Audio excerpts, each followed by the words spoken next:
नमस्कार दर्शकों, हेरिटेज दर्पण गाथा राजस्थान में आपका हार्दिक स्वागत है। मैं हूं पूजा सिंह।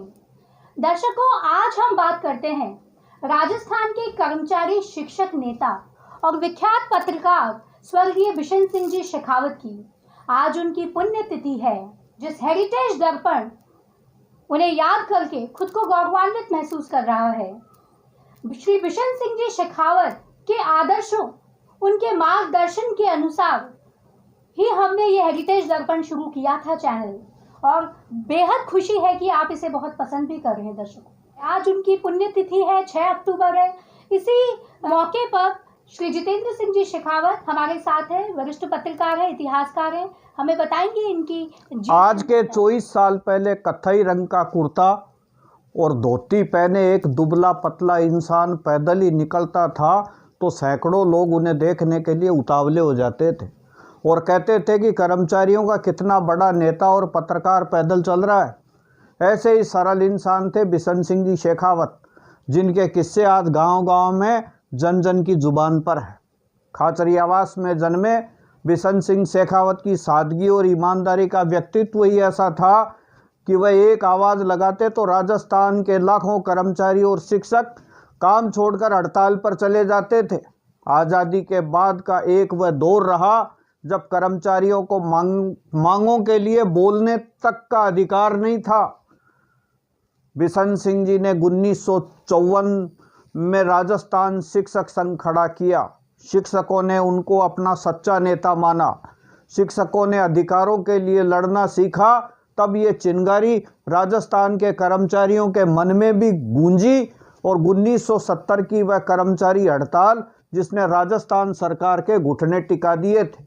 उस समय बिशन सिंह जी ने लंबी भूख हड़ताल की थी। हजारों कर्मचारी राज्य की जेलों के अंदर बंद हो गए थे। 7 शहरों में उस समय कर्फ्यू लगा था। जब बिशन सिंह जी शेखावत को माड़क चौक की सभा में गिरफ्तार करने के लिए ले जाया गया, तब हजारों की तादाद में कर्मचारी पुलिस की गाड़ियों के आगे सड़क के नीचे लेट गए थे। नेता तो आज भी कई हैं, लेकिन बिशन सिंह जी जैसा ईमानदार कर्मयोगी नेता आज कहीं दिखाई नहीं देता है। कर्मचारियों को महंगाई भत्ता दिलाया और वह भी केंद्र के बराबर। पदोन्नति में 9, 18, 27 का जो ऐतिहासिक फार्मूला था वो बिशन सिंह जी की ही देन है। कर्मचारियों और शिक्षकों के तो वे अंत तक मसीहा बने रहे। सादगी की तो मिसाल थे। पैदल चलना, 2 जोड़ी कपड़े रखना, इन सारे गुणों की वजह से शेखावत आज भी लाखों लोगों के दिलों में राज कर रहे हैं।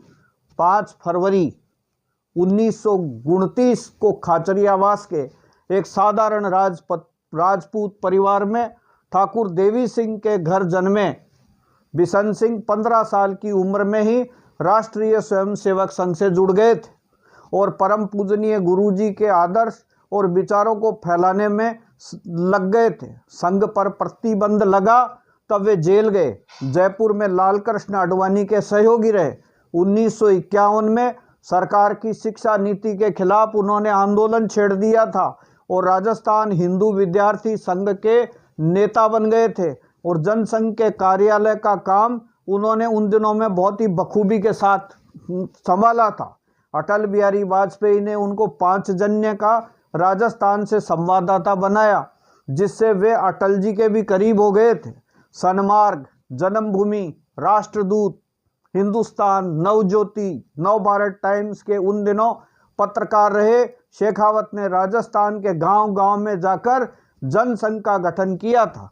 शिक्षक संघ और कर्मचारी महासंघ में रहते हुए उन्होंने कभी चंदा इकट्ठा नहीं किया और परिवारवाद से बहुत दूर रहे।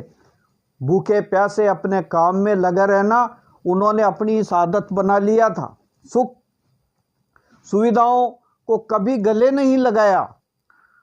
ईमानदारी और सादगी के कारण ही आज लोग उनकी बात पर विश्वास करते थे। मोहनलाल सुखाड़िया और बरकतुल्ला खां के समय जो फैसला कराते थे उसे कर्मचारी मान लेते थे। मोहनलाल सुखाड़िया और बरकतुल्ला खां के समय कर्मचारियों के एक छत्र नेता रहे और कर्मचारियों को उनका हक दिलवाया। अंतरिम राहत केंद्र के समान वेतन, भत्ते, 17 दिन का फैसला कराते थे, उसे कर्मचारी मान लेते थे।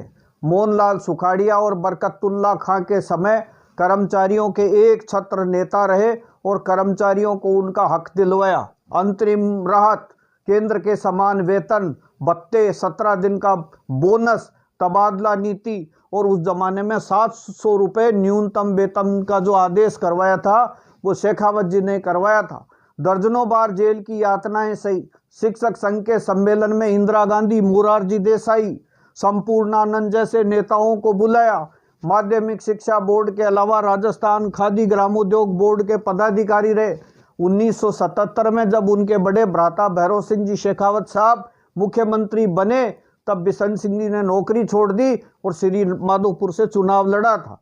1977 में वो खाचरी आवास के निर्विरोध सरपंच बने और उन्होंने जिस दिन सरपंच बने उस दिन भैरव सिंह जी के सामने गांव में ये घोषणा की थी कि आज के बाद मेरे गांव का आदमी कोई भूखा नहीं सोएगा।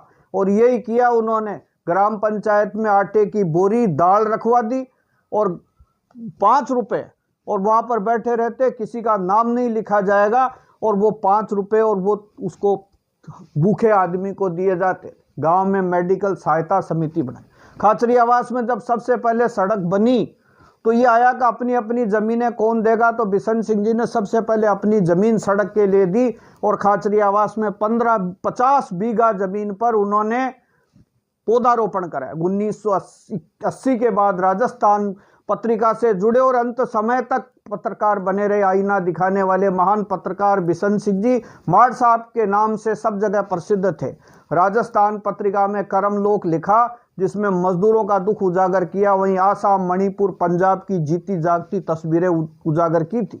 राजस्थान पत्रिका में आओ गांव चले कॉलम लिखा जिसमें करीब 1000 गांवों तक वो खुद पहुंचे और उन्होंने लिखा, इस वजह से गाँवों में शेखावत जी को आज भी लोग श्रद्धा के साथ में याद करते हैं। शिक्षकों की मनोदशा पर नई दिशा पुस्तक लिखी। देश के ऊंचे से ऊंचे पत्रकारिता अवार्ड का उन्हें सम्मान प्राप्त हुआ। डॉक्टर सचिन बत्रा ने उन पर पुस्तक लिखी। मरणोपरांत भी शेखावत को अनेक अवार्ड मिले। राजस्थान सरकार ने भी उनके नाम से पत्रकारिता का अवार्ड शुरू किया था। माणक का पहला पुरस्कार उन्हें मिला था। आकाशवाणी से जुड़े रहे और ग्रामीण आदि विषयों पर करीब 150 वार्ताएं उन्होंने आकाशवाणी में प्रस्तुत की थी। वे अपने ज्येष्ठ भ्राता भैरव सिंह जी शेखावत के बारे में एक आदर्श मुख्यमंत्री और अंत्योदय के जनक पर एक पुस्तक लिखना चाहते थे और पुस्तक लिखना भी उन्होंने शुरू कर दिया था, लेकिन विधि का विधान है कि उनकी बीमारी बढ़ गई और 6 अक्टूबर 1996 को बिशन सिंह जी शेखावत ने अंतिम सांस ली। बेहद रोचक जानकारी दी सर आपने। तो दर्शकों, ये ऐसे थे बिशन सिंह जी शेखावत, दयालु, आदर्शवादी, स्वाभिमानी, प्रेमी, समर्पित, क्या बोले उनके लिए शब्द कम पड़ जाते हैं। दर्शकों, आज हमारा जो हेरिटेज दर्पण है उन्हीं के आदर्शों, उन्हीं के मार्गदर्शन पे चल रहा है और आशा करते हैं हम इसी प्रकार से उन्हीं के उसूलों पे चलेंगे। आप सबका हार्दिक आभार व्यक्त करती हूँ। बहुत बहुत धन्यवाद।